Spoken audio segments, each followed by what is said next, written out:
नमस्कार जय हिंद साथियों, एक बार फिर से आप सबका बहुत बहुत स्वागत है। पहली चीज़ जो पहली हेडिंग है हमारी वो है क्यों शुरू की गई, क्यों शुरू की गई, यह योजना क्यों शुरू की गई। तो आप जानते हैं 2014 में भारत के नए प्रधानमंत्री नरेंद्र मोदी की सत्ता आई, तब से अभी तक बनी हुई है। इसके पहले यहाँ पर मनमोहन सिंह प्रधानमंत्री थे, वो भी 10 वर्ष तक थे। उन्होंने भी भारत के लिए बहुत कुछ किया है, बहुत कुछ। मैं पॉलिटिकल बात नहीं कर रहा हूँ, जिन्होंने जो किया है मैं उसकी बात कर रहा हूँ। जब नरेंद्र मोदी प्रधानमंत्री बने तो इन्होंने बनते ही सबसे पहले ये घोषणा करी कि बेटी बचाओ बेटी पढ़ाओ। यानी हमारे यहाँ का जो लिंगानुपात है, हमारे यहाँ का लिंगानुपात वो कितना है, 914 है किसी भारत का, किसी राज्य का 912 है, कहीं 933 है, कहीं 882 है। मतलब 1000 पुरुषों पर 914 महिलाएं या 912 महिलाएं या 933, यानी पुरुषों की संख्या ज़्यादा है, महिलाओं की संख्या कम है। इसका रीज़न क्या है? इसका रीज़न अशिक्षा, गरीबी। गरीबी के कारण जिस घर में बच्चियां पैदा होती हैं उनके माँ बाप को टेंशन होती है कि हम इनको कैसे पढ़ाएंगे, और उसके बाद किसी तरह से पढ़ा भी दिए तो फिर इनकी शादी करेंगे और ये दूसरे के घर में चली जाएंगे। तो उनको पराया समझते हैं। पराया इसलिए समझते हैं क्योंकि जागरूकता की कमी है, शिक्षा की कमी है, सोच सही नहीं है। सोच सही इसलिए नहीं है क्योंकि शिक्षा की कमी है, और सोच ऐसी बनी इसलिए है क्योंकि गरीबी है, पैसे की समस्या है। तो कम पैसे में अगर बहुत कुछ करना है तो जो ज़्यादा ज़रूरी होता है वो किया जाता है। तो सबसे बड़ी समस्या है लिंगानुपात यहाँ पे, और लिंगानुपात के कारण हज़ारों प्रकार की समस्याएं हैं। तो लिंगानुपात सुधारने के रीज़न क्या है? रीज़न ये है कि भारत में शिक्षा हो, यानी कि लोग शिक्षित हों, और जब शिक्षित होंगे तो उनकी सोच बदलेगी और गरीबी मिटाई जाए, यानी गरीबी कम की जाए। तो बेटियों को बचाओ, यानी कि उन्हें मारो मत और फिर उन्हें पढ़ाओ। तो इसके लिए क्या होना चाहिए? इसके लिए होना चाहिए पैसा। जब बच्ची घर में पैदा होती है तो माँ बाप को टेंशन होती है उसकी पढ़ाई की और उसकी शादी की। तो ये दोनों की टेंशन यदि ख़त्म हो जाए तो लिंगानुपात सुधरेगा। बच्चियों के जन्म पर लोग गम नहीं मनाएंगे, है ना, क्योंकि उनके पास विकल्प है।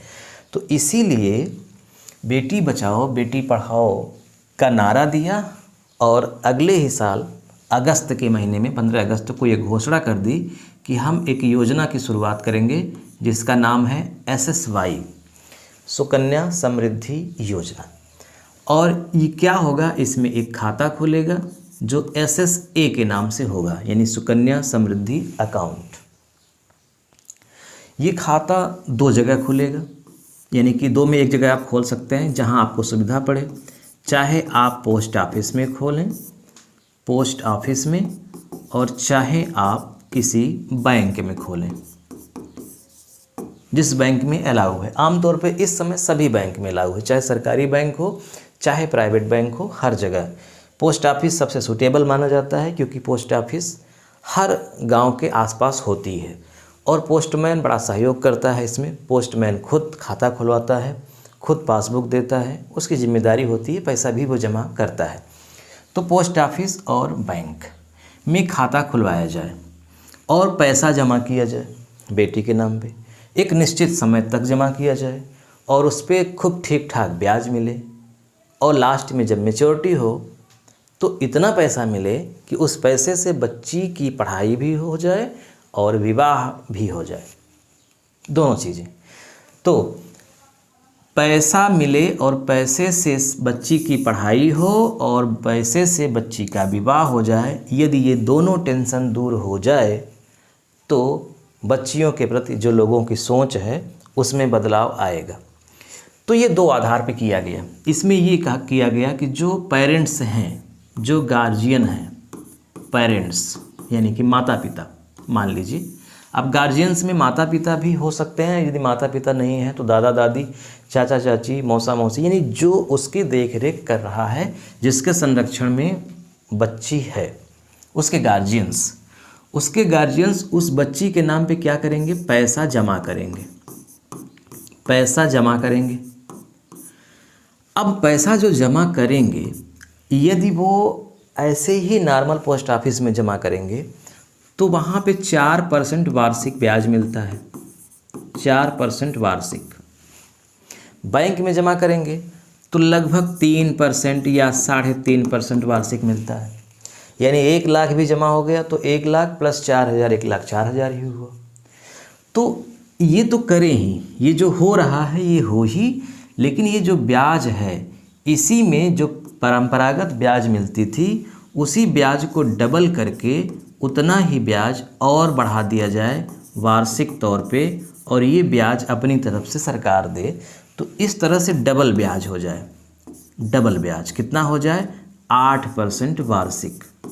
यानी 4% जो बैंक परंपरागत रूप से देती हैं, सबको देती हैं, वो दें, प्लस 4% सरकार अपनी तरफ से कह सकते हैं कि ब्याज दे।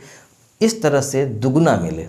यानी आम जगह अगर 1 लाख जमा हो तो 4,000 ब्याज मिले, यहाँ जमा हो तो 8,000 ब्याज मिले।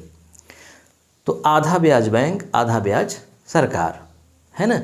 तो लोग जागरूक होंगे और थोड़ा थोड़ा पैसा जमा करेंगे, और वो पैसा बीच में निकाल भी नहीं पाएंगे छोटे मोटे काम के लिए, तो पैसा वहाँ पड़ा रहेगा और एक निश्चित समय के बाद जब मिलेगा तो एक निश्चित काम के लिए उपयोग होगा।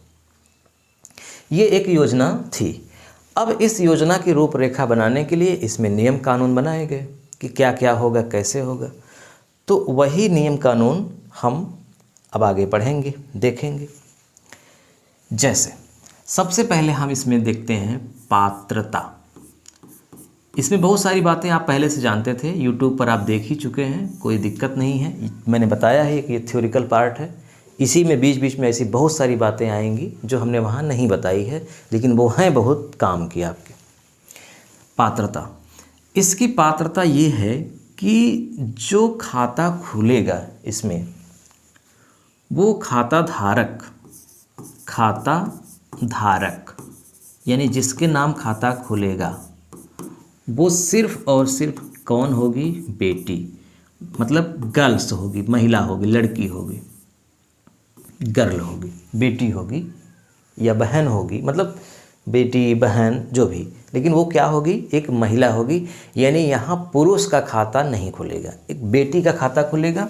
और बेटी की जो उम्र है, वो उम्र होगी 10 वर्ष से कम, 10 वर्ष से कम। 1 साल, 2 साल, 3 साल, 4 साल, अगर 10 वर्ष पूरी हो गई तो फिर वो इस योजना की पात्र नहीं है। ऐसा क्यों किया गया? ऐसा इसलिए किया गया कि आम तौर पे अगर 10 साल की उम्र में भी खाता खोल दिया जाए और 21 साल के बाद मैच्योरिटी होगी तो 31 वर्ष तक में उस महिला को मिल जाएगा। और 30-31 वर्ष मैक्सिमम होता है लड़कियों के लिए शादी करना। 30-31 साल में हर हाल में वो शादी कर लेती हैं। 20-21 साल से लेकर के 30-31 साल में हर हाल में कर लेती हैं, उसके ऊपर अपवाद के ही रूप में मिलती हैं। तो इसीलिए 10 वर्ष किया गया। अगर लड़की का खाता 1 साल की ही उम्र में खुल जाता है तो 21 साल के बाद यानी 22 साल की ही उम्र में उसकी मैच्योरिटी हो जाएगी। अब उस पर निर्भर है कि वह तुरंत विवाह करेगी या पढ़ाई करेगी या भी रुकेगी, वो अलग बात है। तो इसीलिए 1 वर्ष यानी 1 दिन से लेकर के 10 वर्ष तक की इसमें पात्रता रखी गई उम्र की। उम्र अधिक नहीं होनी चाहिए, 10 वर्ष से अधिक। अब दूसरा प्रश्न यहीं पर यह है कि बेटी के नाम तो खुलेगा, ठीक है, कितनी बेटी होनी चाहिए? तो कितनी बेटी होनी चाहिए? 2 बेटी, अधिकतम 2 बेटी। अब यहाँ पे समझिए, अगर कोई भी व्यक्ति है उसकी एक ही बेटी है तो वो भी खाता खुलवा सकता है। ऐसा नहीं कि 2 बेटी के लिए कहा गया है तो 2 बेटी का होना ज़रूरी है, नहीं। 1 बेटी है तो 1 बेटी का आप खाता खुलवा सकते हैं। आप खुलवाना चाहेंगे तो सरकार खुद नहीं आएगी ये खुलवाने के लिए, आपको ये लाभ दिया गया है। तो अगर आप खुद खुलवाना चाहते हैं और उस बेटी के नाम चाहे आप LIC किए हों, चाहे म्यूचुअल फंड में जमा कर रहे हों, चाहे कहीं भी जमा कर रहे हों या कहीं ना कर रहे हों, उससे कोई लेना देना नहीं है। चाहे उसका खाता कहीं हो बैंक में या ना हो, उससे कोई फ़र्क नहीं है। यहाँ पर उसका खाता पोस्ट ऑफिस में या बैंक में आप खुलवा सकते हैं SSY सुकन्या समृद्धि योजना के नाम पर। तो 2 बेटी है, एक बेटी है तो खुलवा ही सकेंगे, 2 बेटी है तो उन दोनों बेटियों का भी अलग अलग खाता खुलवा सकते हैं।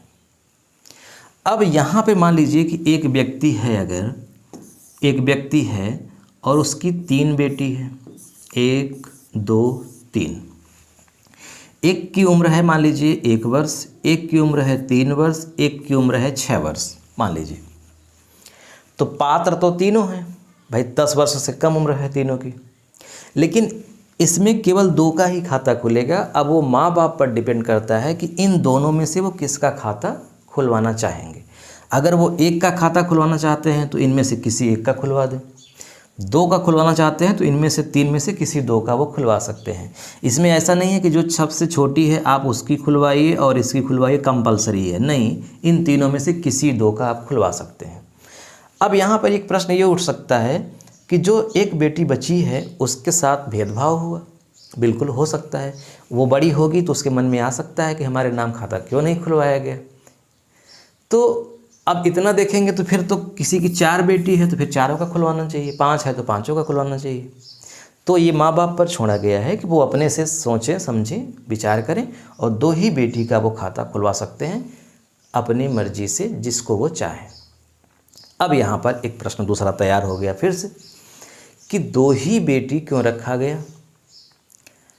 ये कह देते कि जितनी भी बेटियां हैं, क्योंकि बेटियों की संख्या को बढ़ाना है, तो ये 2 ही क्यों रखा गया। कह देते कि जितनी बेटी हैं, 4 हैं 5 हैं 6 हैं, सब बेटियों का खाता खुलवा सकते हैं, 2 ही क्यों रखा गया। तो 2 ही रखने का रीज़न ये है कि सरकार की ये भी मंशा है, सरकार ही नहीं हर इंसान की ये मंशा है, पढ़े लिखे लोगों की ये मंशा है कि अधिक जनसंख्या ना हो। 2 बच्चे बहुत हैं, चाहे वो 2 बेटी हो जाएं चाहे 2 बेटे हो जाएं, तो 2 बेटी ही रहें, इससे ज़्यादा ना हो, अच्छी बात है। लोग मतलब ये सोचें कि हमारी 3 बेटी हो जाएगी 4 बेटी हो जाएगी तो 2 के बाद जो होगी उसके लिए पूरी व्यवस्था मुझे स्वयं करनी होगी, लेकिन 2 ही रहेंगे तो उसकी व्यवस्था सरकार भी करेगी, मैं भी करूँगा, 2 गार्जियन हो गए उसके, तो लोगों के मन में ये रहे और अधिक ना हो, इसका ये उद्देश्य है 2 का। और तीसरी बात ये, अच्छा चलिए अभी रुकिए, मैं आगे बताता हूँ, मैं फिर विषय से भटक जाऊँगा। मैं किसकी चर्चा कर रहा था अभी, पात्रता की। तो पात्रता में हमने क्या देखा, बेटी होनी चाहिए, उसकी उम्र 10 वर्ष से कम होनी चाहिए, 2 बेटी होनी चाहिए या 1 बेटी। एक कंडीशन है जिसमें 3 बेटी का भी खुल सकता है खाता, जैसे मान लीजिए ये माता हैं और पिता हैं,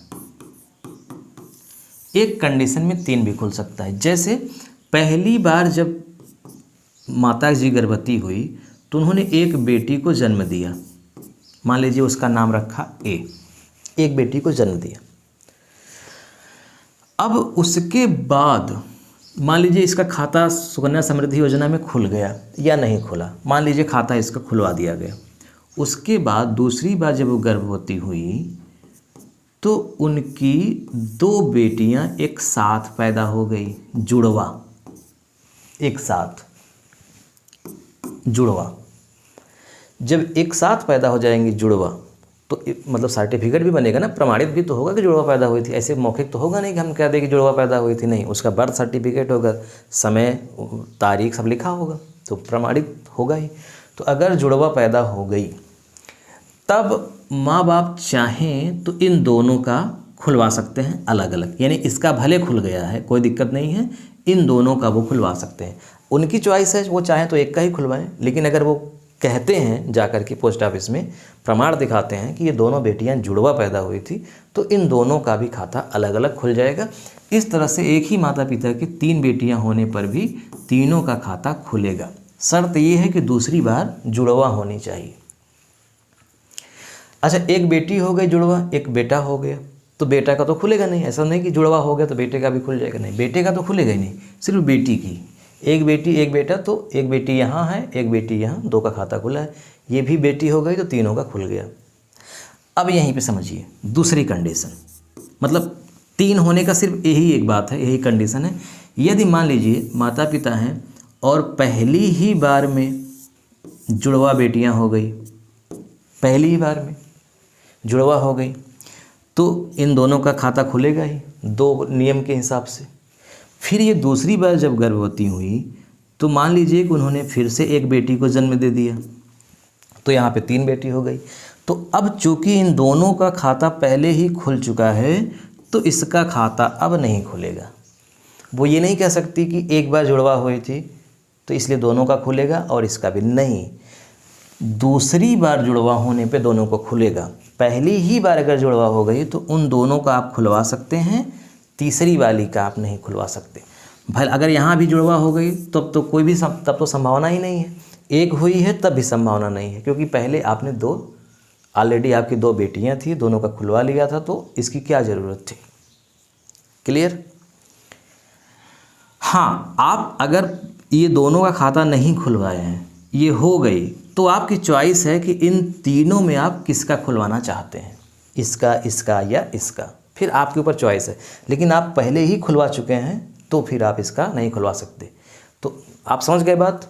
दूसरी बार जुड़वा होने पे 3 का, पहली बार ही हो गई तो केवल उन्हीं का, अन्यथा 1 का, जिसका आप समझते हैं।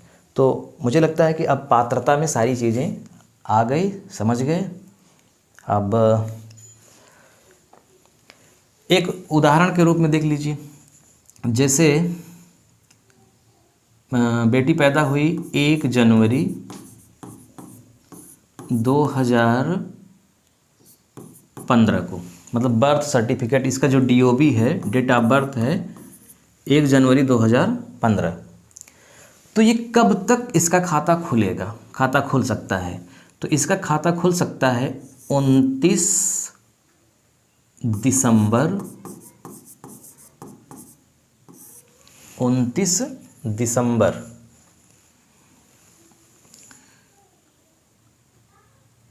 2024,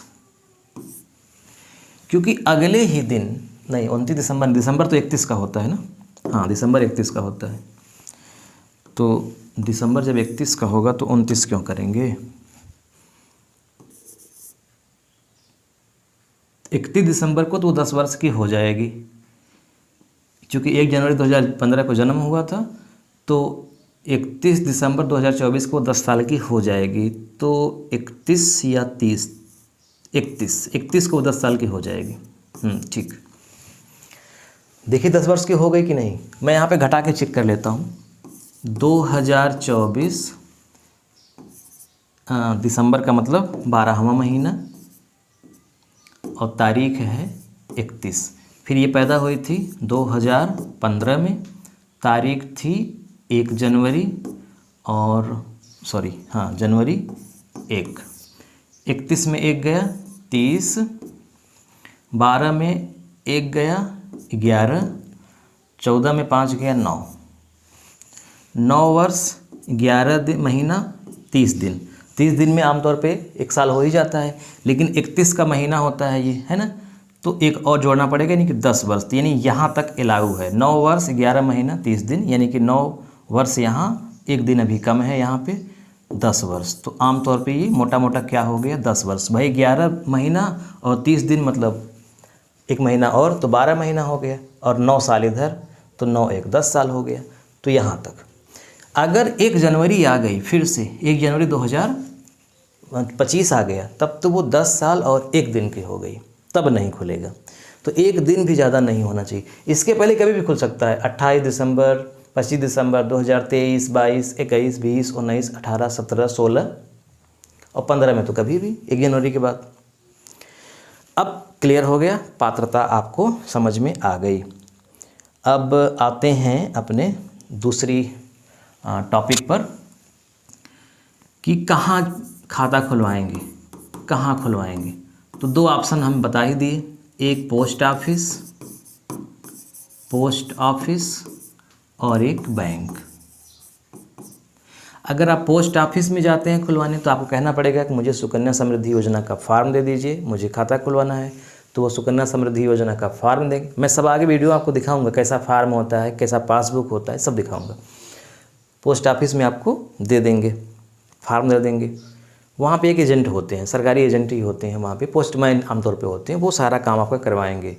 जो गार्जियंस होंगे उनका फ़ोटो लगेगा, जैसे माता भी हो सकती हैं या पिता, दो में एक ही गार्जियन बनेंगे, या तो माता या पिता। माता का फ़ोटो, आधार कार्ड, और बेटी का जन्म प्रमाण पत्र, बर्थ सर्टिफिकेट। अगर आधार कार्ड बन गया है तो आधार कार्ड भी, इतना लगेगा। और फिर खाता खुलेगा, और खाता खुलने के बाद एक पासबुक मिल जाएगी, जैसी पासबुक बैंकों में आमतौर पे मिलती है, पोस्ट ऑफिस में वो पासबुक मिल जाएगी। जब उस पासबुक को लेकर के आप जमा करने जाएंगे तो उस पासबुक में एंट्री होगी, लिखा रहेगा किस तारीख को कितना जमा हुआ और टोटल कितना जमा हो गया। यही चीज़ बैंक में भी। इन दोनों में फ़र्क ये है कि बैंकें थोड़ा सा ज़्यादा व्यस्त रहती हैं, ज़्यादा काम रहता है, यहाँ पे थोड़ा सा काम कम रहता है, लोग कम खाता खुलवाते हैं, तो इसलिए यहाँ पे ज़्यादा फ़ायदेमंद होता है। ब्याज दोनों जगह सेम मिलेगा, क्योंकि ब्याज वो निर्धारित होता है ऊपर से, उससे पोस्ट ऑफिस और बैंक से कोई लेना देना नहीं है। क्लियर हो गई बात? चलिए अब दूसरी बात देखते हैं कि खाता जब हम खुलवा लेंगे तो कितना पैसा जमा होगा। पैसा कितना जमा होगा, तो यहाँ पे मिनिमम यानी कम से कम आप जमा करेंगे 250 रुपये, और अधिक से अधिक आप जमा करेंगे, अधिक से अधिक आप जमा करेंगे 1.5 लाख, यानी कि 1.5 लाख रुपए। ये बहुत टेक्निकल पॉइंट है, यहाँ आपको समझना है इसका मतलब क्या है। 250 से 1.5 लाख का मतलब क्या है। आपको एक वर्ष के भीतर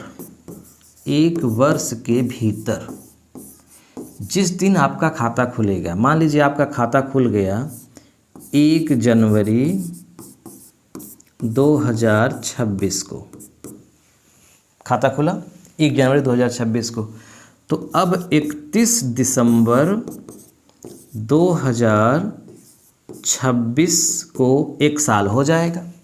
1 जनवरी को फिर से शुरू हो जाएगा दूसरा साल, तो 31 दिसंबर 2026 को, यानी कि जब 1 साल पूरा होने को होगा, उसके पहले ही आपको पैसा जमा करना है, और फिर उसके बाद 31 दिसंबर 2027 के पहले जमा करना है।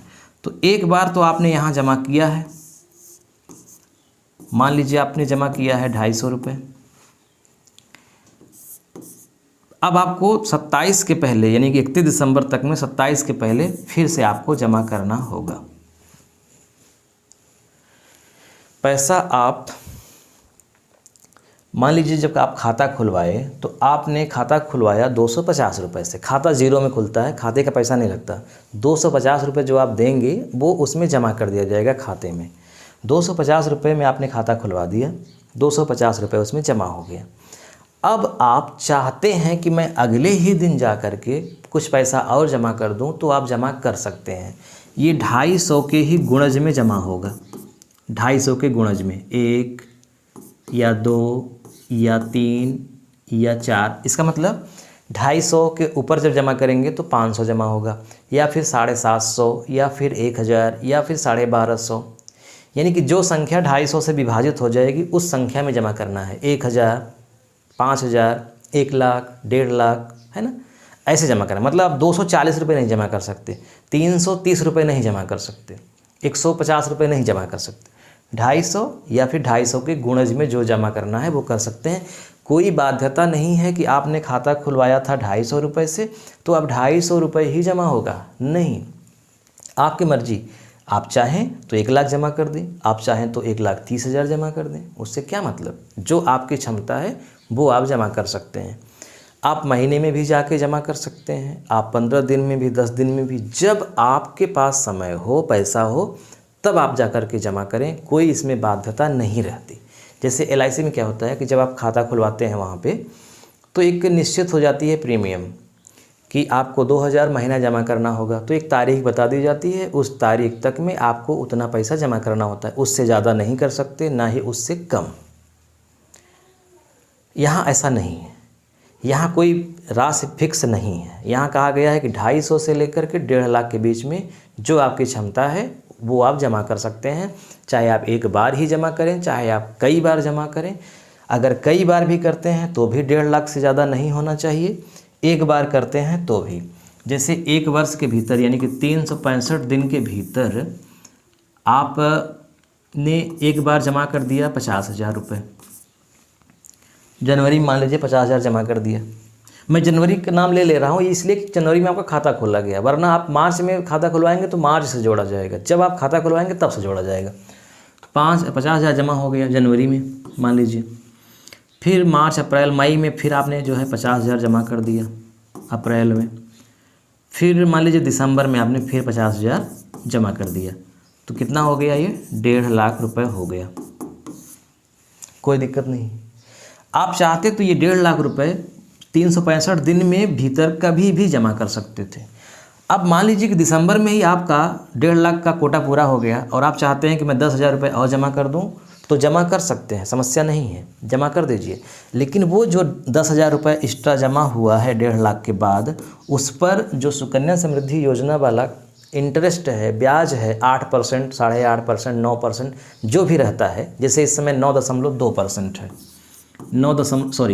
8.2% इस समय है वर्तमान में, तो इस रेट से मिल रहा है। तो इस रेट से इस 10,000 पर नहीं मिलेगा, इस पर सिर्फ और सिर्फ कितना मिलेगा 4%। जो इधर 1.5 लाख जमा है यहाँ आपको मिलेगा इस भाव से, लेकिन इस पर सिर्फ इस भाव से मिलेगा। हाँ, अगले साल अगर मान लीजिए कि जो आपका कोटा 1.5 लाख का है वो 1.5 लाख पूरा ना हुआ, 1,40,000 ही हुआ, तो ये 10,000 रुपये उसमें जुड़ जाएगा, 1.5 लाख हो जाएगा और 1.5 लाख पर ब्याज आपको मिलने लगेगा। ये है तरीका। और 250, 300, 500 मतलब जो कम से कम जमा है तो कम से कम जितना जमा है उस पर ही मिलेगा। ऐसा नहीं है कि 1.5 लाख का ब्याज आपको मिलेगा, नहीं। 50,000 जमा है तो 50,000 का ब्याज मिलेगा, 1 लाख जमा है तो 1 लाख का, 1.5 लाख जमा है तो 1.5 लाख। अब यहाँ पर एक प्रश्न तैयार हो गया, 2 प्रश्न। पहला प्रश्न ये कि गरीब आदमी 1.5 लाख रुपए सालाना कहाँ पाएगा। दूसरा प्रश्न कि अमीर आदमी के लिए 1.5 लाख कुछ नहीं है, वो तो 1.5 करोड़ भी जमा कर सकता है। तो दोनों समस्या यहाँ पे है कि गरीब आदमी 1.5 लाख नहीं पाएगा और अमीर आदमी के लिए 1.5 लाख कुछ नहीं है। तो देखिए, ये योजना अमीर आदमी के लिए नहीं है। अगर अमीर आदमी, भारत के सबसे अमीर आदमी कौन है? मुकेश अंबानी। अगर वो भी अपनी बेटी का खाता खुलवाना चाहें, उनकी बेटी अगर 10 साल से कम की हो मान लीजिए, तो वो खाता खुलवा सकते हैं, लेकिन वो जमा सिर्फ 1.5 लाख ही कर पाएंगे। क्यों ऐसा किया गया? क्योंकि अगर इसमें जो ब्याज मिल रहा है इसमें 8.2% वार्षिक है, और आम आदमी या बड़े आदमी जब बैंक में जमा करेंगे तो वो अधिकतम 4% मिलेगा। तो फिर वो क्या करेंगे कि बेटी के ही नाम खाता खुलवा करके इसी में पैसा जमा करने लगेंगे और उनको डबल ब्याज मिल रहा है। तो हर बड़ा आदमी बहुत ज़्यादा पैसा जमा कर देगा बेटी के नाम अपने, तो बड़ा आदमी 1.5 लाख से भी ज़्यादा न जमा कर सके, इसलिए इसकी सीमा 1.5 लाख की गई है। अब रही बात गरीब के लिए कि गरीब 1.5 लाख कहाँ पाएगा, तो गरीब के लिए बाध्यता नहीं है कि वो 1.5 लाख जमा करे। उसको 40,000 साल में हो रहा है जमा करे, 20,000 साल में हो रहा है, 10,000 हो रहा है, 5,000 हो रहा है, 1,000, जो उसको हो रहा है वो जमा करे और उस पर उसको ब्याज मिलेगा, उसके हिसाब से मैच्योरिटी होगी उसकी। ठीक है।